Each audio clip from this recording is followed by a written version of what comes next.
In this video, Lee's going to turn his attention over to the TerrainGenerator and basically get it set up to take advantage of this config system. Right. Now, each time I keep saying that, this is going to get a little bit more involved. It's the same thing over and over again. What I mean by more involved is there's just more things that we need to change. Our terrain generator has the most amount of information that we need to change. Because right now we're got our max height and map that are being read in, but we've already said we're not going to use this anymore. We're going to go ask the config class directly for the information. So we can go ahead and delete those. Now, we still need our max height, so to get our max height, just like before, it's going to be an int.parse ask config, and go ahead and put that in there. So we're going to ask it for setting, and this will be looking for our max height.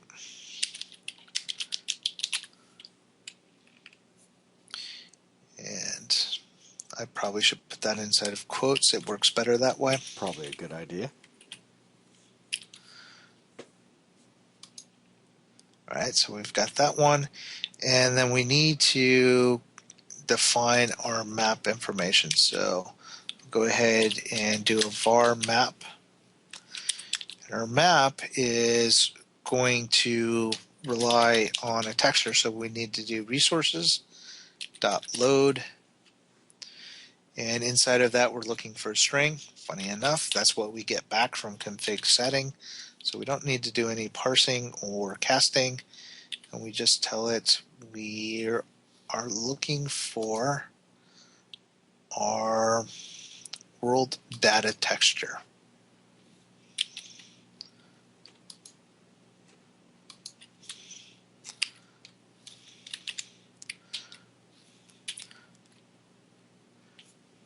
So that will give us that information. Now, So you don't need to do as texture 2D? yeah, I'm getting there. Okay. It was lag. Okay. Okay, I'll stop with the lag. All right. Yeah. So that takes care of the one editor that we're still getting from train demo, or error that we're getting from train demo. Mm-hmm. All right, so that takes care of our constructor. It's all nice and happy right now. We're still relying on spacing here, so we need to go get that information. Luckily, I've already written that line inside train patch, inside of initialize, right here. So I can grab this one. Wasn't that spacing publicly available already? No, I switched it up to, well, I did make it public spacing. Where is my spacing? Yeah, I did make it public, but I don't need it public anymore because I don't want to rely on where it's being read at one place. Mm-hmm. So we'll turn that to private and then just ask the information directly from the config sys. Because there's no point in having a config sys if we're going to ask something else for the information that it has from the config sys. So basically all information comes directly from the config class, which comes from the ini file. Just keeps it consistent. So we've got that. So that takes care of get smooth height, with the exception that we also want to get our iterations directly. So let me go ahead and copy this. Delete that. Now down here, where we're dealing with iterations. Oh, hang on. Yeah, I think you hit that combination again. Yeah, There you go. apparently. I'm doing a good job of hitting that today. All right, so our iterations is going to be the same setup as this one. So I'm going to copy that.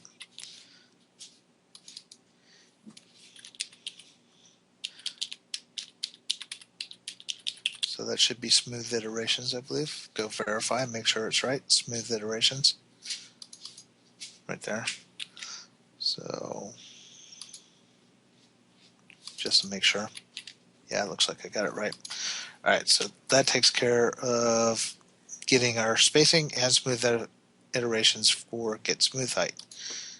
Now, if I build that, that should give me a success because I've fixed all the errors up to now. The next part is all the magic numbers that we have here. So, again, the setup is going to be the same as this one.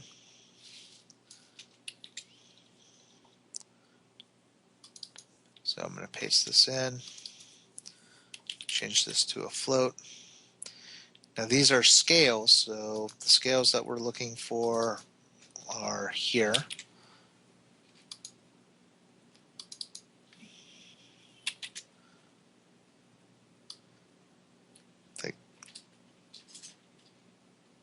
It's kind of hard to do an exact select with the lag.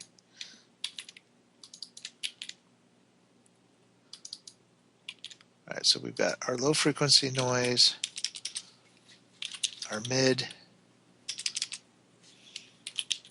our high, and our very high. Now these are going to be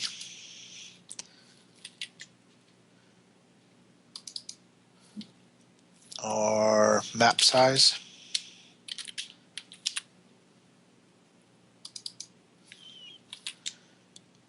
And our world size. Again, jumping back to the ini file, make sure I've got them right. World size, map size.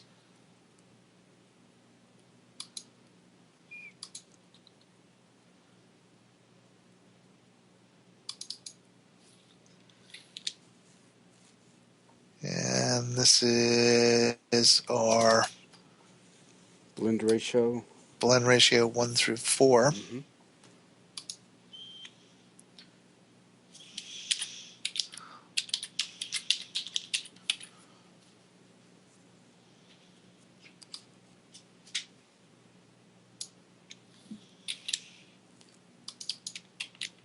Paste these down. Change the names. So that takes care of those. Oh, I forgot to add one. You know what one I forgot? What's that? Our bias value. Good point. So, but that's the nice thing about this is like going, oh, I forgot one. All right, no problem. So we can go over here and we can give it a name, say beach bias value. And I don't know, that 10 was looking kind of cool. Okay. So we'll set it up to 10. So jump into here.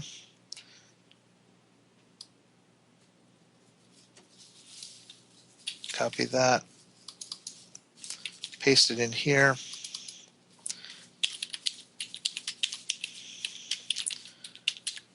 So there's our beach bias value, which gets loaded in. Now, our sample map is still pulling up information, but we've already written that once, so I'm going to copy it from here.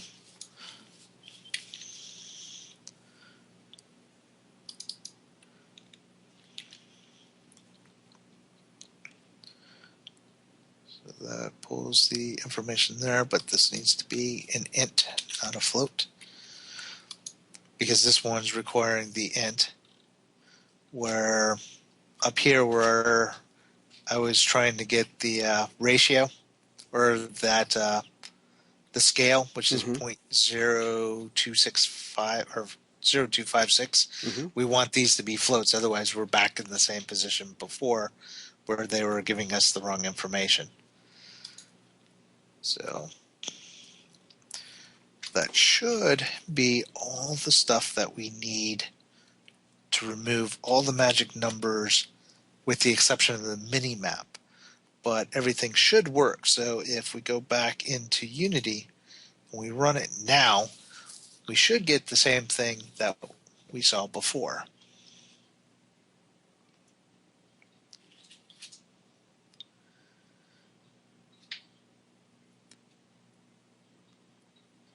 And we're falling. Yep, so something is not working. Oh, but you stopped it. Oh, you want me to hit play again? Yeah, Okay. because I want to see where the terrain is, or if it created any terrain. I got you.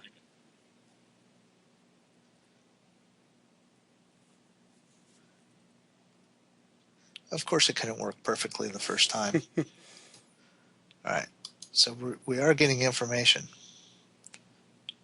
But what am I getting and where is it?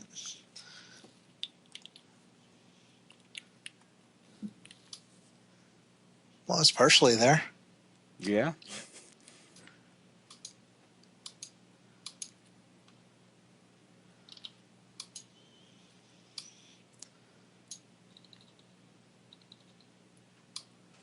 And it's all underwater. That's what it looks like. Yep.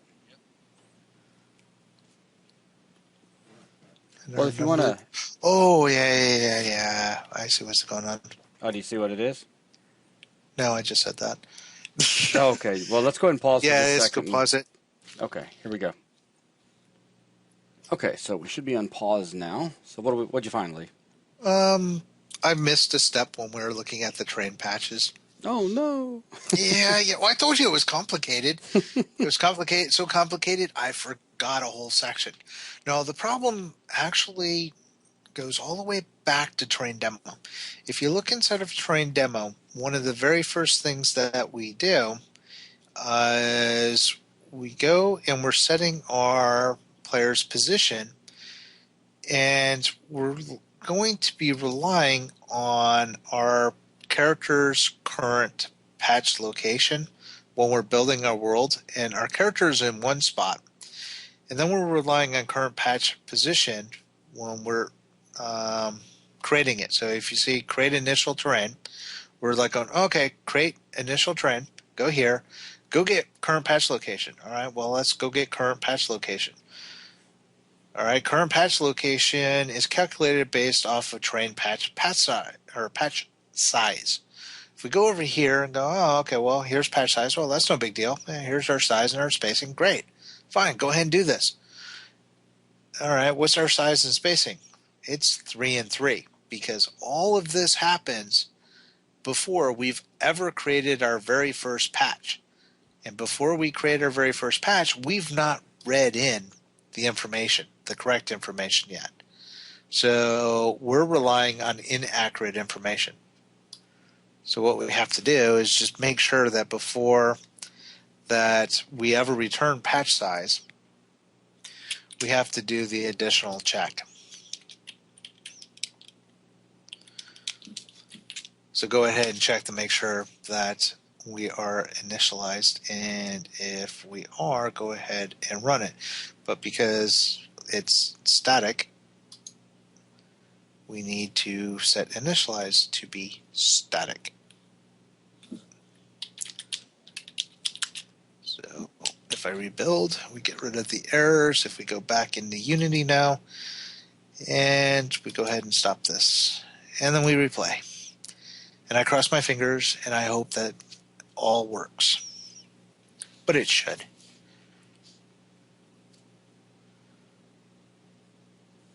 Okay. Now if you want to... Move the character again. Yeah, so that we're back where we were expecting. Mine is 1930.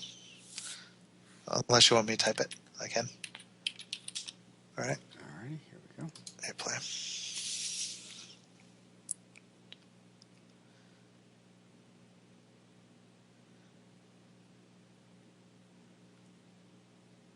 Boom, and then we turn, and what do you know? There's the beach. Outstanding. All right. Now let's do some checks to see our config file is actually doing what it's supposed to do. Okay. You want to stop, or? Yep. We have to stop. This is not live changes on our ini file, unfortunately. So if we jump over, we go to our ini file. Let's go ahead and modify our beach bias value. Let's go up to 15 on that one. let's go to our max height, do something kind of screwy like 248. Take our patch, vertex count, and let's go to, say, 5. Our spacing, let's make that, how about 32? Yeah, that's pretty good. Yeah, that should be enough. All right.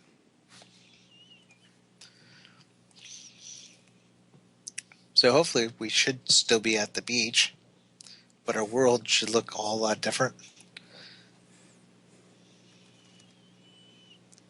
I'd say it does. Yeah.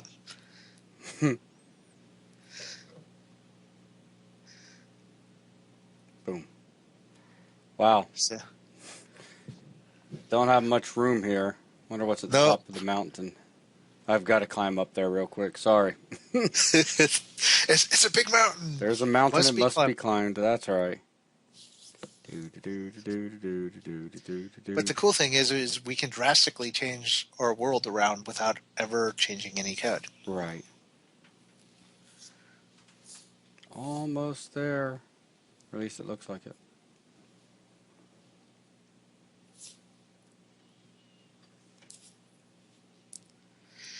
But it also demonstrates why at some point we're going to have to switch up our character controller that no longer rely on Unity's colliders. Right, for sure. Because once we start getting into really steep terrains, it becomes a bit buggy and our character will fall through. Right. So we'll have to do different types of checks. Wow, you're still climbing. I am. This is a seriously tall peak. Looks like I'm about there. Maybe. Yeah. And it's only 300 meters so far. Man almighty.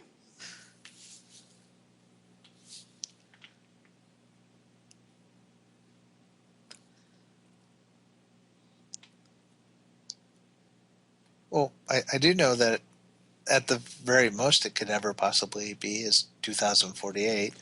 There we go. All right. Well, you're not at the top. I'm at the top enough. Hit base cap. Yeah, I'm at the top enough. I'm at the top enough that I can just do this. Let's just come over here, grab our character, frame up on the character, and then zoom out and get an idea before I start climbing and we go another 100 feet up. Wow, Lee, you've made one giant rock. Yeah. All right, cool. But yeah, you definitely proved that you could easily go if in you there look and down, adjust it. yeah, if you look down by the beach, you can actually see where it's tapering off. There's just not enough geometry for it to taper off completely. Right, right. All right, very cool. Well, we'll hit stop here. Yeah, we'll go Jump back and over undo. here and undo all your settings. And the other cat came to visit. You guys can probably hear it. Okay. So that wraps up everything here. I think in the next video, it's just a matter of getting the mini-map, utilizing the values in the config.sys file. Or here I am doing it, the config.ini file. Yeah, well, I was looking at config.sys. Wow, I haven't messed with those in a long time. That's the old days. All right, well, very cool. So, thank you very much, ladies and gentlemen. And with that, that will wrap this video up. We'll see you in the next.